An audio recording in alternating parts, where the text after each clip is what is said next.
Hello, everyone. Welcome to another episode of Straight from the Ben. And today we are having afterthoughts.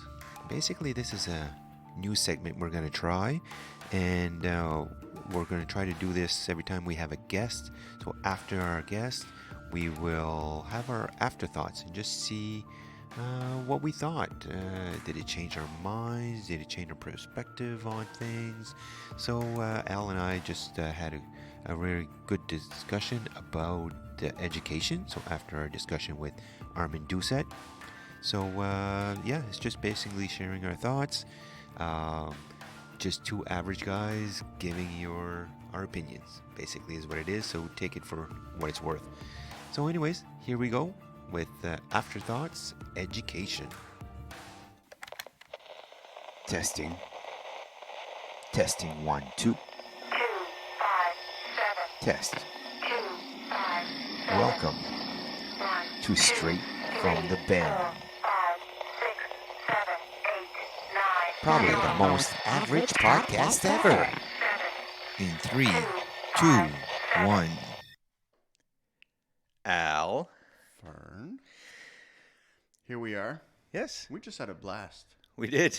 We should have recorded what we just did. We did. Yeah, we should. That was our best Right. so far. Yeah, well. All right. Thanks, folks. Thanks for tuning in. So, Fern, yeah. how's winter going for you? So far, well, not enough snow for me, but I know. But you're not in Newfoundland. that's true. Yeah. It's a crappy winter over here. It is. It's Yeah. just I think they say the same thing over there, but sleet and rain. yeah, I think that the middle ground between what we have and what they have would be perfect. Perfect. Like it rained this week. I know. Sucks. End of January it's raining. Yeah. Anyways. Not my thing. Yeah. So What are we talking about tonight? tonight I thought we would do afterthoughts. I have so many of those. Common, isn't it? Yes. But no, afterthoughts about our last guest. Yes. With Armand Doucet. Yes. About education. I thought that was a fascinating discussion. There's a lot of stuff. Yeah. There was a lot of stuff in there. Yes. And even there's a lot of things that questions that I wanted to ask, or kind of things that I wanted to move the topic into, Yeah. and we just ran out of time. Yeah. So, hopefully, like we mentioned, we'll be able to have him again some Yeah. point and maybe delve into those topics. But so I thought we would just discuss a little bit about what we kind of took out of that discussion, and maybe other stuff about education. So what did you think? Well, I thought it was very, very interesting, of course, as always when we have guests. I was a little disappointed in myself.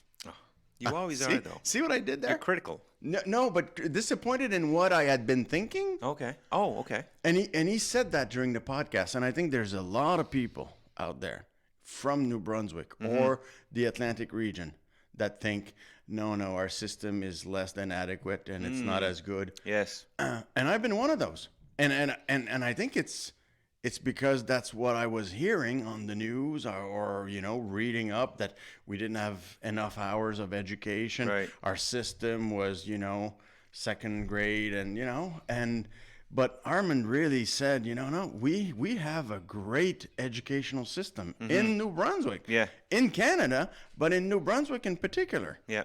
So my disappointment is, like he said, we underestimate ourselves. Oh, yeah, we definitely don't pat ourselves on the back enough. But no, that was something that I took out of that as well, and that we're not that far off, right? I mean, for sure, there are other countries like Finland and Japan and those places that have an excellent education system as well. But we're right in there in the mix. So, Yeah, exactly. That was really interesting, and with Armand, like it seemed like he had a very interesting perspective on education, like on what it is and what it should be, and so that's interesting because I mean, I'm fairly far removed from back in the days when I was in Yes. school, right? Yeah. But even with my kids now, I can see that there is change. Like they're still learning the same general stuff, I guess, math and and writing and Yeah. all that kind of stuff. But it the way that they deliver, the way that because my kids hardly have any homework anymore. Like they hardly have any homework that they bring. Now they're still young. Yes. They're still in elementary and middle school. But I found that strange because as far as I can remember, I thought I had homework when I was young. And so, anyways, it's interesting because I think they're really trying to get them to do the bulk of their work at school, and if they succeed at that, then great. Then you don't have homework, but if you don't, then then you might. But you know what? That's part of the issue. We didn't get into it. No. But I think that the education system, in particular, of all the systems that we have, like health systems, and the education system seems to be taking over for the other gaps in society. And what I mean by that is in high school, for instance, they now have built into their schedule the first class of the day. I'm not sure how long it lasts, 45 minutes or an hour or so. It's a class of review individual, right? There's it's monitored by a teacher, but you do your own thing. So that's where you do your homework. That's where you review stuff. That's where you prep for your exam. And I think, I'm not sure, I haven't done any research, but I think partly that was probably put in place because we did not have enough parents, I would say, that were, taking care of making homework, getting done at night and all that. So, well, we live in a society now that you get home and it's a nonstop rush from the time that you get home until pretty much the time that they go to bed. And honestly, right now, like we struggle to find enough time to do everything. Yeah, but that's because your kids are in Activities. In activities. Yeah, that's true. Mine never were. Okay. Yeah, I put them in chain when they got home. Well, it that might work. It worked. No, but seriously, they were not. I would have. I always encouraged it, but they were never interested. So Okay. I understand what you're talking about. Yeah.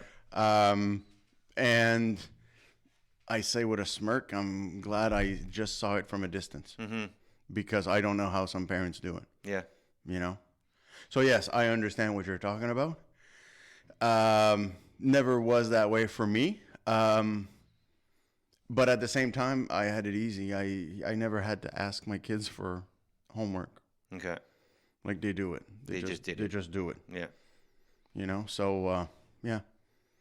But yeah, I understand. It's a rat race, and For it's sure. busy. Yeah. It's busy. But no, it was interesting because, again, as far as the education in itself, like I was thinking, as we were discussing, like I was trying to think, like we don't even know that much what our kids are being taught. Are you involved in No, not that much. No, me neither. To be honest, I'll be perfectly honest. Like I look at their homework and I know what they're doing to a certain extent. But when we had our first parent-teacher meeting, like my daughter is in what they call a combined class. Like there's two classes together. There's two teachers. Yeah. But the class is combined, so it's a huge class. Yeah. And they do a lot of peer-to-peer teaching. Hold on. So why is the class combined? Is it because lack of space? No, or I think it's they're experiment experimenting. kind of thing. They're trying it out. Okay. And first of all, my daughter loves it. Yeah. And Why does she love it? I think it's just the fact that she can have her space when she needs it, but then she can be in a group setting when it's warranted, right? Because like I was mentioning, the peer-to-peer teaching, like if somebody's really strong in a certain subject or in a certain piece of material, that person can then go and teach somebody that's more in need, right? Yeah. And that's something that I've learned out of teaching, for example, martial arts, that you don't really understand something until you've Yes. taught it. The best way to learn something is to teach it. It's incredible. Absolutely. Like I did martial arts probably about 15 years before I started teaching, and when I started teaching, it you know I s- even some of the beginner stuff that I did Yes. way back at the beginning, I was having to teach it to beginner students. Yeah. And having to explain what it is and how to do it Yeah. and why you put your hand and your feet in a certain Yeah. position. Different ball game. Oh my God, you have to think about it, and you have Yeah. to, you have to come up with some answers. Therefore, you have to sit, kind of, sit back and reflect and think, okay, why do you do that? Yeah. Because before you just did it. Like my Yeah. instructor told me, do this, you do it. You don't question, you don't Yeah. ask, you just do it. But then when you're having to teach it, Yeah. it's a different story. Wax so on, it's, wax off. Yeah. Yeah. So I can see where that can be a really good learning experience for students that sometimes are struggling, but then have a peer that can really help them out. And so I think that's a really good system. Yeah. Do you think teachers are better off today than they were back in the day when we were in school? To be perfectly honest, I don't think they get the respect from. It's not. How would I? It doesn't seem to be as respected as it used to be. Before, it seems like you were a teacher and It was a big deal. it was a big deal. But now it seems that they've lost something, and I don't know why, because they should still have that respect. They should still Absolutely. have Yeah. that place, that because they're basically raising our children, right? To a certain extent, Yeah. our children in school with them a majority of the day, and I think they might have more certain benefits Yeah. that they might not have had before.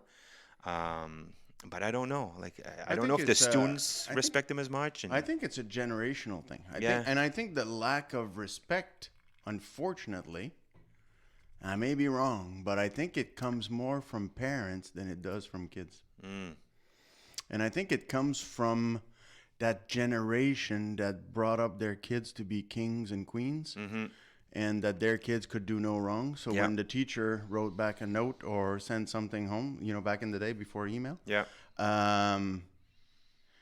they took the side of the kid. Yeah, and it's funny you mentioned that because my wife was listening to the podcast with Armin, and she mentioned something about, we talked about that, where you mentioned that about kids. How did you? I don't know. I can't remember. Oh yeah, it was about how did. It was the kids that were, either misbehaving or Yeah. that, that the parents wouldn't believe that their kids would misbehave yeah, or something yeah, like that. yeah. And then Armin kind of chuckled it off and Yeah. said, "Yeah, I wrote a book about it." Yeah. And we never even really questioned him about the book. Like we never really got That's into true. it. And it would have Yes. been really interesting to kind of get into a little bit more. And, Well, we and have that, to. Armin, come back. yeah. So, so my wife pointed that out to me. So, I'm always learning too. See, Yes. learning about podcasts. We missed that again. We missed that. So yeah, that's interesting to me. But I agree with you, though. I agree that there is a certain generation that you're right, that our kids would never do that. Yeah. Oh, they would never. That would never happen. I think it's coming back to Maybe. maybe the middle, not to where it was. No. But yeah, Yeah, because before, I think back in my day, it was you were guilty until proven innocent. yeah. Because as soon as Oh yeah. you If were, the teacher said it, Yeah, oh my God, that's it. Yes, I remember. I don't know how it was for you, but I remember when I was a kid. I was a good student. But there was never really anything to worry about. But sometimes I could be mischievous or You? Yeah. No. yeah. So I know I don't show it.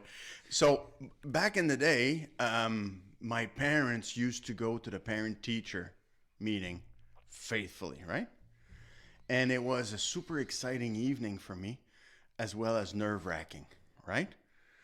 And So whenever they'd come back home, I tried to see the first look on their face. And if it was one of disappointment, I knew that they saw my brother's teachers, you know? Just kidding. But yeah, so it was very interesting. But today, I don't think the parent teacher meetings that I went to were nothing like what I think my parents Right. went to when I was a kid. Yeah. Right? Do you still do the parent teacher thing?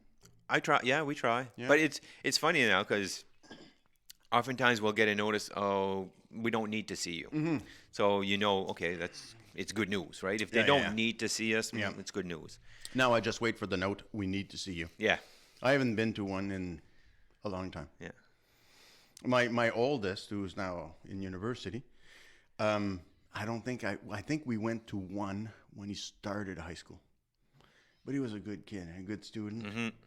And yeah, so we after that one, we never went because we kind of got the comment like, why are you here? Yeah. Right? You're wasting your time because it's great. And for the youngest, we went, I think we made it a tradition to go for the first one.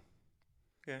And then, unless there was something dramatic that we wanted to look into, we never went after that. So we're almost done now.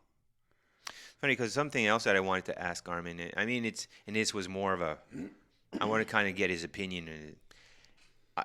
I've been thinking about what would be the right age to go into university. Like, I mean, you finish high school. I finished high school. I was, I would have probably been around 17, 18. Yeah, yeah. And went straight into university because that's what everybody did, right? At that Yeah. time, everybody went into university straight off. Yeah. And if I were to do that again, I think I would take some time. They should almost have an age limit for university, like a minimum, Minimum. 20 years old. You know what? I don't think that's. I agree, but I would add something to that. I don't think it's about the minimum age. I think it's about life experience. Well, yes. So, because if you finish high school at 17, Yeah. and you do sweet dick all for 2 or 3 years, Yeah. and you sit on your couch, not sure you're going to get off the couch No. for one thing. Yeah. And I'm not sure that you're more mature than you were 2 or 3 years Probably before. not. Yeah. But at least I think they should pay us a trip around the world for 6 months after. that's what I regret not doing. Yes. Backpacking through Yes. Europe or doing something. I had some going to- friends who did it, and I was too scared, Yeah. but I should have. My sister went to work out west Yeah. for, oh my God, it would have been a period of, I don't know, it might have been 6 months, or I'm not sure. But it was a totally different person from when she left, Yeah. from when she got back. Yeah. It was incredible. Yep. The maturity, and it just, Well, yeah. it was, Well, if I can speak just about my own experience. yeah. Not to brag, and it's not about that anyways, but just to relate to what you're saying. I quit school after high school. I was a college dropout, right? Back in Quebec, you would do what is called community college, and I dropped out and started again, dropped out. So I stopped. I completely went off for 2 or 3 years, 4 years. I finished high school in 1986. I only started university in 1990. And when I started, I did my bachelor's degree in 3 years instead of 4. Yeah. I did not want to waste any more time. And did you know exactly what you wanted to do? No, Really? no. Okay. Well, you're kind of Well, spoiling my thing. that's another story though. Yeah. It's only because I lacked confidence back then. Okay. I come from a family, extended family. No one went to university, so I knew nothing about university. Yeah. I thought, although I was a really good student in elementary and high school, I thought university was out of reach for me. Okay. So Wow. when I came, really, my thought was, and that's why I came to Moncton, because I thought, well, I'm going to do my bachelor's and then I'm going to go work back home at McDonald's. That's really what I thought. I had Okay. no clue. So I chose a topic, not for a career, but I chose a topic that I really liked and I was good in, Okay. which was French literature. Okay. have no clue what I was going to do. Although pretty quickly in my degree, I knew that I wanted to teach. Wow. And I would have loved to be a university professor. And I kind of did for some Yeah, time. I yeah. could never call myself a professor because I didn't have the degrees. But I did teach at university for a few years. And I had all intentions to make it my career. Because I did my schooling for my master's. And then the plan was to do my PhD so that Yeah. I could become a university professor. But frickin' thesis, man. But, but all in all, look at you now. Oh, yeah, no, it was- Successful male dancer, and it's Thank you. yeah, everything was Thank meant you. to be. Yes. Great No, but- visual. Great visual there, folks. But in They all, see the picture, so you can't fool them. but in all honesty, like I wasn't like for me, and I'm talking about personal experience, but I think I speak for a lot of different people as well. Like you don't really know at 17, Oh, you hell don't no. really know what you want to do. Do you have know no at i- 22, 23? Well, you have a general idea. If you've lived a little bit, if you've worked or you've traveled and you've experienced life a little bit, you probably have a general idea of what you want to do. But at 17, you don't. And I just listened to our career counselors. Yes. And, oh, yeah, you'd be good in engineering. Engineering. That's what I started in. Is that what you Yeah, started in? yeah, Engineering. Engineering. Really? I did my first math class at university. The professor, first day started explaining stuff. And I'm looking around and everybody's just writing notes and And just you're going going, crazy. what is he saying? I'm just looking around. I'm like, okay, did I just step into the twilight zone? Or is somebody punking me right now? Really? I was just lost. And I thought, no, this is not for No. me. So you did what, a semester, a year? What's that? You did a I semester, did a week? semester. Well, semester. Half a semester, Half a maybe. semester. Yeah. So I kind of, so that wasn't a very successful semester. But did you learn in that semester? Not really. What you wanted to do? No. Because- no. Because So what was your second try? Then I went into business.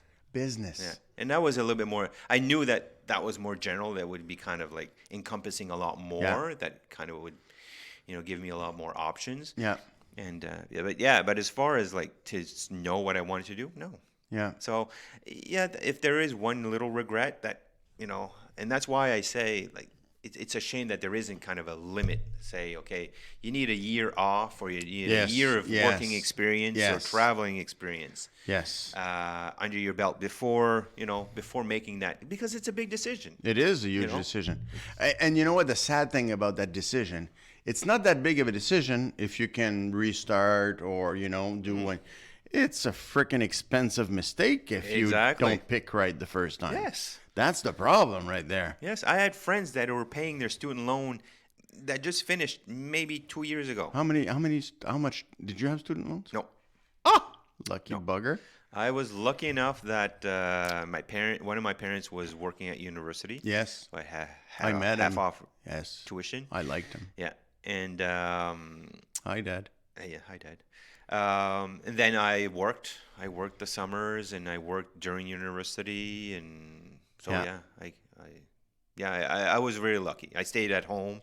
My parents were at that time were living in Moncton, so I stayed at home. And Well, the other challenge at that time of life, I think, not only are you not mature enough to really know what you want to do with your life, and it's not a bad thing, but it's also money management.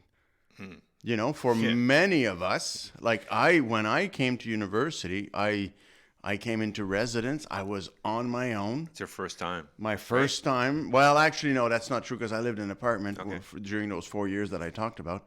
I actually got engaged also during that time. Give me a moment to reminisce here. So, anyways. You lived a whole other Oh, life. yes, I lived I got a car and I sold it, like after 2 weeks. So, anyways, but managing money. I remember coming in, and part of my issue is that I had worked, right, during that time. Yeah. I had worked in a paper mill, right? Okay. For a year and a half, right, before coming. So let's go back to 1988, 1989. I was making 35 grand a year. Wow, that's decent. That's Yes. really good. And I was what, Back then. 18, 19? Yeah. Working in a paper mill. So I was spending money left and right. So I came to university with loans and school. I don't think I had much loans the first semester because I didn't think I needed them. Yeah. And when I went back home at Christmas, my mother's boyfriend had to lend me $2,000 so I could come back to university because I was already broke. Never again. Yeah. Never again. Learned my lesson. Got a job when I came back. I was Yeah. a teacher's assistant. Blah blah blah. And then it was, sky's the limit from then on. But yeah, hard lessons. Yeah. And then I got into loans and scholarships, There you go. and most of Sweet. it was in my wardrobe. Yeah. Yeah. Anyways. Well, we got a little off topic there A little from bit. education, but that was really interesting, right? Yes. I think it all comes down to, there's no perfect system. No. I don't think there ever will be, but I think from what I took from Armin is like kind of like what you said. Like, I mean, we're not that bad. We're not. Yeah. We're not. We're in the mix and we're doing well. Is there room for improvement? I think he mentioned, of course. Yeah. But in anything that you do, there's always room for improvement. So I think we just need to recognize that. And One thing I would have liked to explore more with him, and he kept insisting on this, and I know he explained it, but I would have liked to go a little deeper, is the school of the future. Right? What are we doing with technology and innovation and Yes. all that? I'm still puzzled by what it looks like because it's evolving so fast, right? And you know how systems work. You don't implement a new curriculum for next year now. You don't start a new curriculum for next year now. But in 2 years, it might be obsolete already. yeah.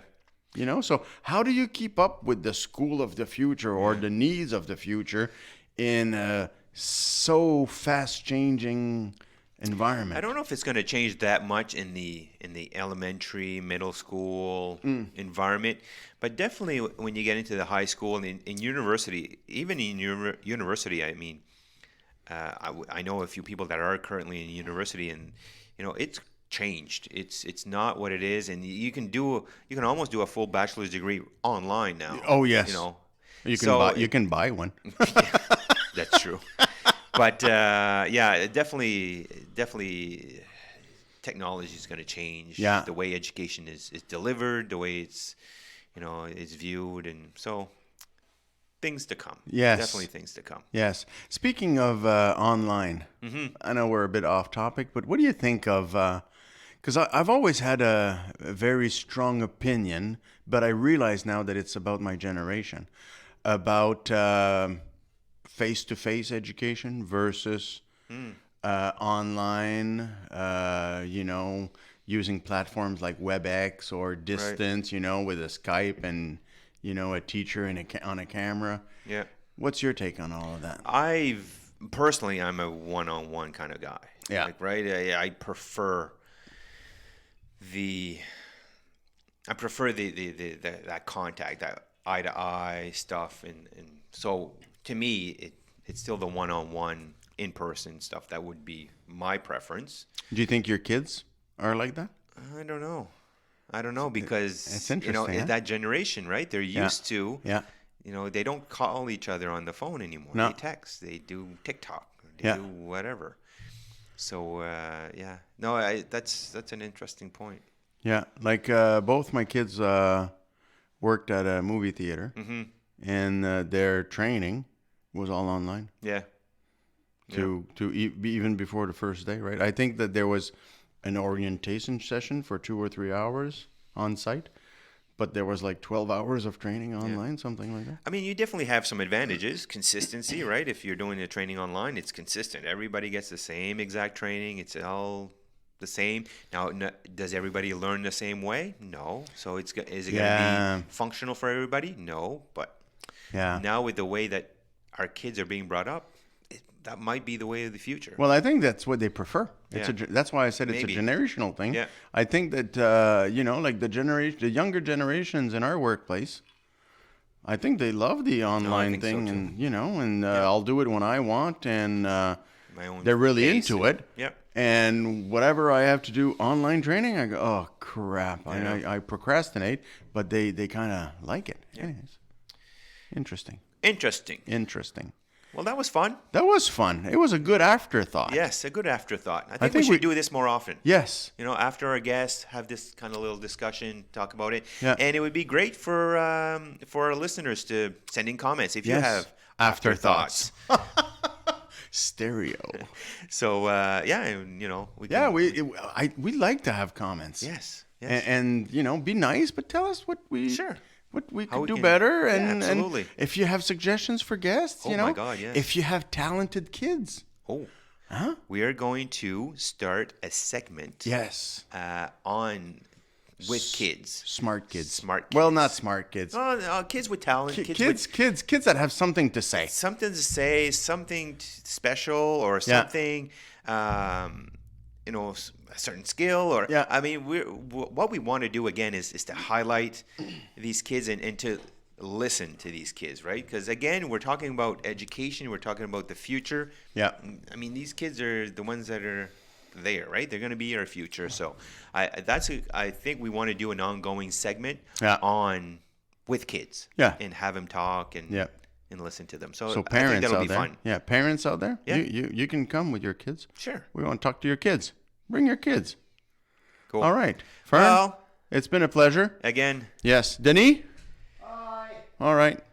So till next time, Fern. all right. All right. Cheers. Cheers. Well, I hope you enjoyed our conversation. If you did, you could do us a big favor and share with your friends or rate us wherever you listen to this podcast. Our goal is truly to highlight the Maritimes, and we can only do this with your help. If you didn't like our conversation, well, what's the matter with you? Nah, just kidding. Our motto is one day better. That means we always want to be one day better than we were yesterday. So leave us a comment on Facebook and tell us how we can be better. We'd appreciate it, and we might even read your comment on our next podcast. Thanks for listening, and remember, look at everyone like they have something to teach you. See you next time. This podcast is produced by Straight from the Bend Productions.